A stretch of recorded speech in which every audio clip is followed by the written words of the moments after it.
During this liminal time, that seemingly interminable threshold between seasons 1 and 2 of Haunted Cosmos, we didn't want to leave you empty-eared. But how do we accomplish this, faithful listener? Well, Brian and I decided that we would do this by inviting you all into the inner circle, the sanctum, the walled garden of Haunted Cosmos, something that we call the Dusty Tome. The Dusty Tome is our weekly patron-exclusive show, full of listener stories, historical oddities, and much more. We've released actually more than 20 of them so far, once a week, and you can get access to all of them right now by signing on to support our work here at Haunted Cosmos. So each Wednesday during the month of August in the year of our Lord 2023, we'll be releasing an episode of the Dusty Tome to our main feed for your enjoyment. That's right, 5 glimpses behind the curtain. We hope it helps you get through the endless days of Haunted Cosmos' first off-season. And if you like what you hear, or if you just want to help us continue to make the show possible, consider chipping in monthly. Patrons get early access to ad-free main episodes, of course a new Dusty Tome each week, like I said, and some other fun stuff too, like my own musings on patristic works, deep dives into the stranger stories and Holy Scriptures, and access to our private chat rooms. Bottom line, our patrons are the best. They're actually the ones who make it possible for us to keep releasing Haunted Cosmos at all. So sign up today at patreon.com/hauntedcosmos or tap the link in the description of this episode. That's about enough rambling for now. Let's get on with the show. We're glad that you're here.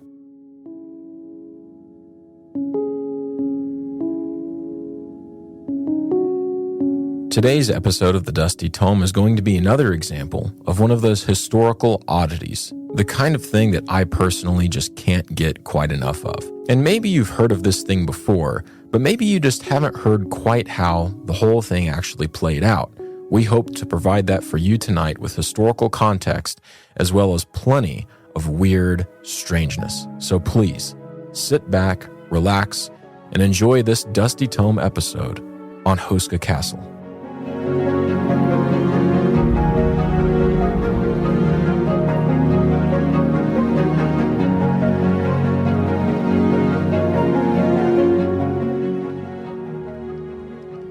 Have you ever seen the show Twin Peaks? It's one of those classic drama shows that sort of paved the way for the modern TV series, where one overarching story occurs over many episodes and seasons. Shows like Lost, Breaking Bad, The Wire, all of them owe a debt of gratitude to their great predecessor, Twin Peaks.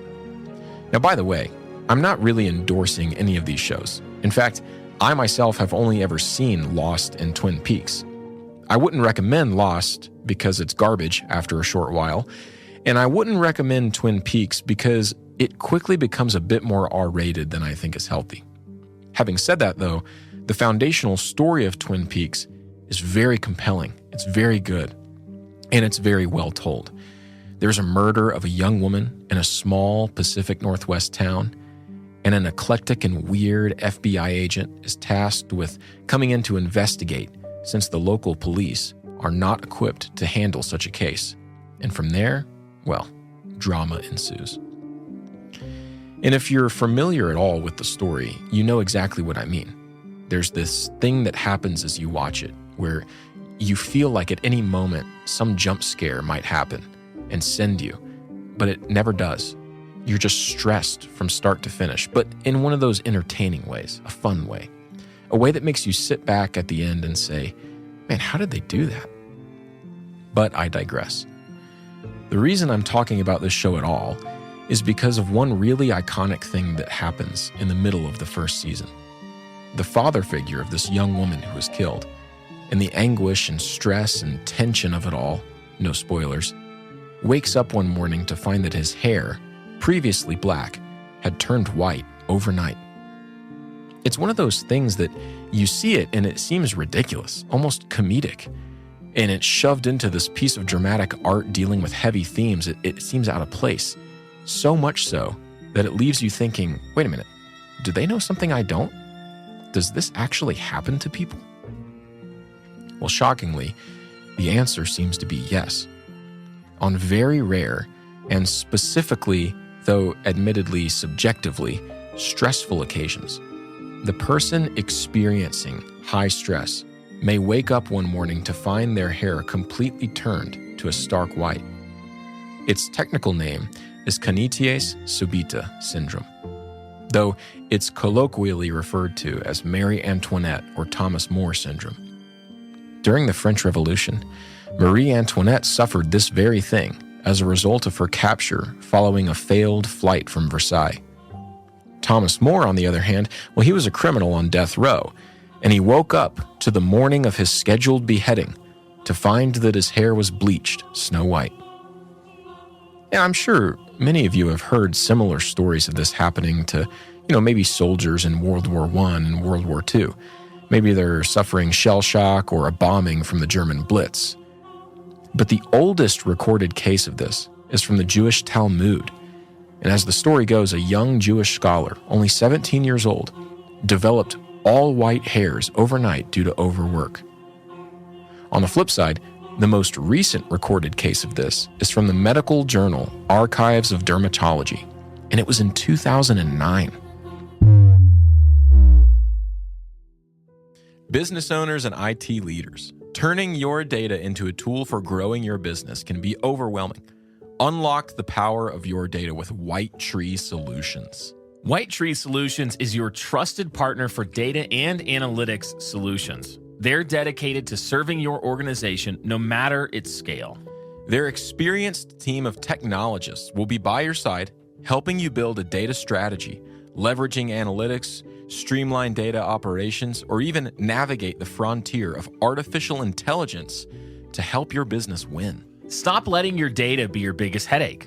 White Tree Solutions will transform it into a strategic asset, enabling you to better understand your customers, enhance your products, and make smart, data-driven decisions. Take the first step towards unleashing your data's potential. Get in touch with White Tree Solutions to start empowering data for your organization by visiting WTSdata.com or by emailing info@WTSdata.com. Or better yet, just check the links in this episode's description. White Tree Solutions, your trusted partner from strategy to implementation, harnessing the power of data and AI for your success. There is another story of this happening, though, a truly fearful one. One laced in legend and folklore, in doubt, fear, and despair. But to really appreciate it, we have to lay some historic groundwork first.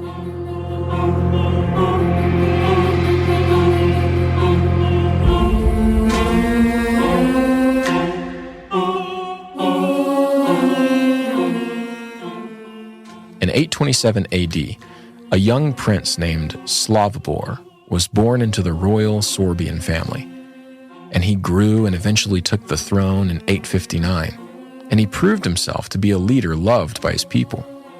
He frequently deforested and burned regions so that farmers might come in and begin tilling the rich land.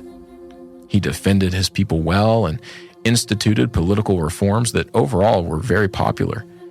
And he founded many new villages throughout the Sorbian region. He was a good king. Most notable among his accomplishments were the birth and well-remembered life of his daughter, the Czech saint Ludmila. Ludmila grew to be an adored princess in her own right and eventually married Bořislav I of Bohemia. And through the efforts of the Byzantine missionary Methodius, Bořislav became the first Christian Duke of Bohemia, and Ludmila followed him in a zealous conversion herself. Together, they sought to convert all of Bohemia, but the pagan habits of the people there proved hard to overcome. The faithful couple were driven from their home for a time by the peoples, but they eventually did return. They were just too adored by the majority, despite the religious difference. Her fate was a tragic one. You see, her daughter-in-law, driven by jealousy over Ludmila's influence over her son, hired 2 assassins to kill the Duchess. She was strangled and killed while she lived in retirement, far from the political games of her youth. But I'm digressing. We aren't exactly here for Ludmila. Her story is just too good to ignore. We're actually here for her brother, Houska. Unfortunately, little is known about Houska outside of the Czech history books focusing on that early medieval period. But one piece of infamy survives. You see, Prince Slavobor was not just a good prince. He was a good father, too. He loved his children in his own way and sought to show them honor where he could. One day, as he sat in his study taking counsel with himself, he decided to give a royal gift to his son. He would build Houska a wooden castle, a marvelous palace for him to live, with ground for him to rule over. Construction began immediately at a prominent, prism-shaped piece of limestone punching out from the earth about 16 miles away from where the royal family primarily resided. Castle Houska, he christened it. But the celebration was short-lived. Houska never got to take up residency in this castle. For mere days after construction was completed, the groundskeepers reported a massive fissure that opened up in the limestone just outside the palace walls. It was far too close to the foundation to be trusted. The limestone was volatile, and so the castle was claimed as a well-intentioned loss for both Slavobor and Houska. Now, as you can judge from the details I shared of Ludmila's story, Slavobor was not a Christian. In fact, it would take many more years for the Bohemian region to be honestly characterized as such. Instead, the pagan Celts were the prominent ones here at that time, and they spoke of an old legend of old and deep magic that had placed a curse on the limestone prism. Slavobor heeded the warning, and so he let the castle fall into disrepair and neglect for the rest of his life. As the structure sat empty, just feet away from a dark crack in the earth, people dwelling in the local village began to claim sightings of human-animal hybrid chimeras, dark beings with wings that carried cold and terror with them as they flew up from the hole. In the coming years, plague on the people and blight on the crops would follow one another in a seemingly endless attack on the long-standing peace of the region. That hole, it was said, is evil. Houska and the surrounding land was abandoned for the next 400 years. Over the course of that time, power changed hands, the land became Christian, and the Celtic curse on Castle Houska was gradually forgotten by all, except for it being written down in the lore of the land. And it was in this forgotten and destitute condition that the limestone feature was noticed once more in the mid-13th century by a Bohemian knight named Duke Heinrich Birka, a loyal servant of the then reigning monarch, Ottokar II, the Iron and Golden King. Any fans of Dante's Divine Comedy may notice Ottokar II as one of the souls waiting outside of purgatory in friendly conversation with his lifetime political rival, Rudolph. Back to the point though, Duke Birka thought that Houska was the perfect place to build a new stone castle in honor of the king. So, with Ottokar's permission, he began construction immediately. As you might expect, one of the first things he noticed was the gaping hole that stood at the center of this limestone dagger from the earth. As he asked around, he peeled back the years until he finally arrived at what they thought was the truth. The people still dreaded this place. The stories of monsters emerging had never stopped. Any and all misfortune and woe that these people had suffered was attributed to this hole, this gateway to hell, as they said. It had gotten so bad that the people, on multiple occasions, had desperately tried to fill the hole with rocks and dirt, but to no avail. It seemed bottomless, malicious in its darkness and hunger, and always ready for what might venture into it to close its grip in its void. The Duke, presumably sympathetic to these stories to one degree or another, decided to try his hand at getting to the bottom of the mystery. Pun very much intended. He recruited workers from the local prison and offered them the deal of a lifetime. If they would agree to be lowered by rope into this hole and then report back what they had seen, they could go free. What? That was it? Just observe and report back? Well, as you might expect, the roster was quickly filled with prisoners eager to win their freedom. The scene was set on a sunny morning. A winch had been fashioned, manned by a team of strong men who could lower the first prisoner in and haul him out quickly if needed. The man was younger, but he was no child, and he looked supremely confident as he stepped up to be tied in. But as he inched closer to the rim of the pit, his courage wavered with shaky knees and cracking voice. Yet still he remained determined, and so he pressed on. The descent began normal. He was lowered a few feet at a time, and eventually he became very difficult for the surface observers to see. The place was just so dark. But the quiet anticipation of the whole thing was broken suddenly, when horrifying screams began emanating from the hole, the cries of a desperate man who's utterly afraid, begging to be pulled back out. Jolted to action as if wakened from a dream, the men yanked at the rope until the prisoner was back in the light of the day. Half expecting to find him faking it, everyone looked on in horror to instead discover that whoever was tied to that rope was not the same man. No way. He must have aged 30 years. His skin, previously taut with youth, was cracked and wrinkled as if cured in an oven. His hair, dark and full before, was now a stark white that almost burned the eyes when you looked at it. The man could no longer speak intelligibly, and his eyes were devoid of life. 2 days later, this man, whose name is lost to history, died. Some say it was a heart attack, some say it was a seizure, but everyone agrees that it was because of fear. And actually, his case was not a unique one. Many other prisoners would suffer the same fate, each thinking that the others were weak or scared of heights or somehow or other tricked by the traces of light in the dark hole. But all of them were wrong. They were all so very wrong. Upon this happening, the plans of the castle changed. Where most castles would have their battlements facing out, this one would face them inward, upon itself. It was an inverse castle, or upside down or inside out, built for one purpose: to keep whatever was in that hole in that hole. There was no kitchen in the castle. There was no well dug, nor any aqueducts made to give the castle a source of water. It was a cage, pure and simple. Massive stone slabs were placed on top of the dark pit, surrounded by this new stone fortress. Eventually, a small chapel was built on top of these slabs in an effort to further subdue the corruption found there, whatever it was. And that really is the question, isn't it? What, if anything, is hiding there? What secret of shadow and flame lurks beneath the stone? We don't know.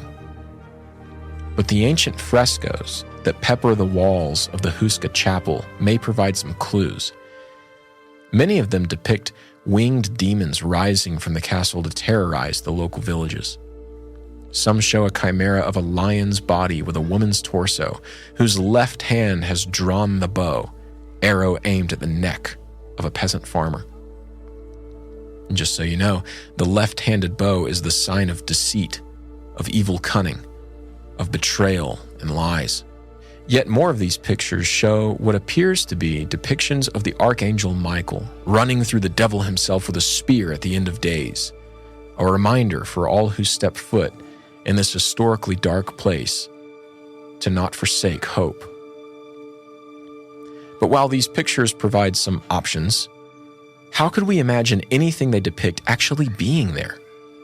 Whether it be a wicked serpent raining fire down on the land or a lion woman witch thing, can we have any reason to suspect any of these things may actually be true? Well, maybe yes. It's no secret that Brian and I both believe in the existence of literal dragons throughout history, and though we may not have any roaming around today, there are plenty of accounts from the ancients that should at least give us pause.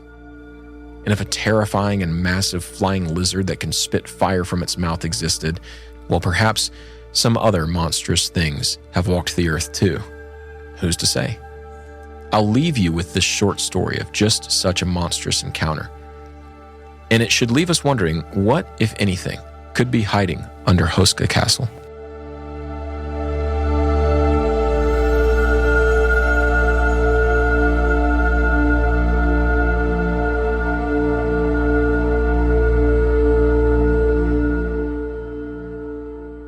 The 4th century BC was a world under a massive regime change. The great Macedonian king Alexander was pushing his way further and further east from Greece, conquering everywhere he went. As he dealt with the, quote, usual speed bumps of world domination that included opposing forces and minor uprisings, even some mutinous soldiers, he also stumbled upon some things that, even for him, were too crazy to believe. As Alexander the Great moved into the region of modern-day India, he was stopped by a great cave guarding the lands of Indian king Abbasaris. It was said that Abbasaris kept large serpents in his land that were worshipped by the people as gods. And by the way, there are certainly no more layers to that. Nothing more to say, we can just move on. Well, in this cave that Alexander found, if he and his lieutenants are to be believed, they found one of these serpents. The locals had gone to great lengths to convince the Greek king not to attack the beast. Alexander, certainly driven by some level of curiosity, agreed to their demands. As they passed by the cavern, making the usual noises of a marching army, the serpent awoke and stuck out its head with a violently loud hiss. According to Aelianus, in his work On the Nature of Animals, Book 15, chapters 19 through 23, everyone was, quote, terrified and confounded. The visible part of the serpent, quote, was reported to measure 70 cubits. That's about 105 feet. And that's just the part that was revealed to the men. Aelianus concludes, at any rate, its eyes are said to have been the size of a large, round Macedonian shield.